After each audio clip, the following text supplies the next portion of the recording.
અને હવે વાત કરીશું કેશોદની તો કેશોદના પોલીસ સ્ટેશનની હદ આજકાલ ચિંતાજનક બની છે।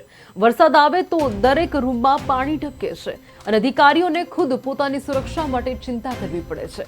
હવે નાગરિકો અને સ્થાનિક પ્રતિનિધિઓ પણ તંત્ર સામે પ્રશ્ન ઉઠાવી રહ્યા છે। કેશોદના પોલીસ સ્ટેશનને બન્યા અનેક વર્ષો વીતી ગયા છે, પરંતુ સુરક્ષા માટે ઊભું થનાર તંત્ર ખુદ અસુરક્ષિત છે।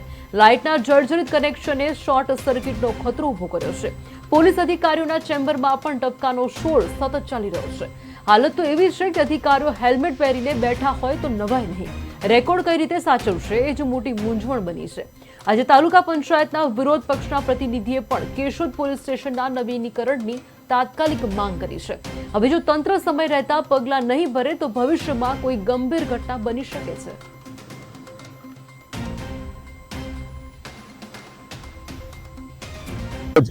કેશોદ પોલીસ સ્ટેશનની અંદર મુલાકાત લેતા ખરેખર એવા દ્રશ્યો અમે જોયા છે કે અંદર પાણી એટલી હદે પડે છે તથા અમુક જગ્યાઓ ઉપર જે મીટર લાગેલું છે ત્યાં વાયરિંગ શોર્ટ સર્કિટની ઘટના બની શકે છે તથા પોલીસ સ્ટેશન ઘણા વર્ષોથી આને આ ખંડેર જેવી હાલતમાં છે।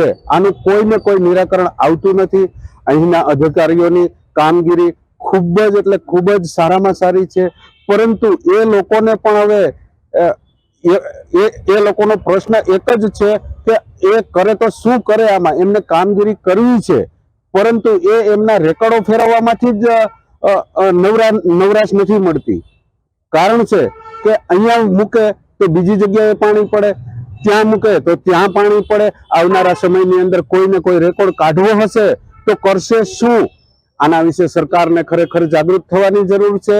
અને આ વિડીયોના માધ્યમથી હું એ કહેવા માંગુ છું કે કાં તો નવા પોલીસ સ્ટેશનની માંગણી ઘણા સમયથી કરવામાં આવી છે, છતાં પણ સરકાર ક્યાંક ને ક્યાંક હજુ સુધી શું વિચાર કરી રહી છે એ વાત હજી સમજાતી નથી।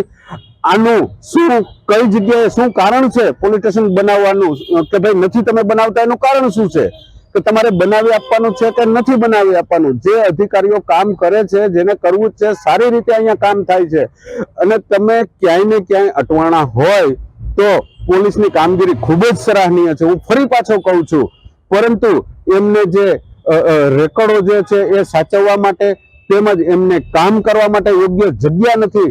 તો સરકારશ્રીને મારું નિવેદન છે કે આ વાત ત્યાં સુધી પહોંચે અને એને સારામાં સારું પોલીસ સ્ટેશન આપે।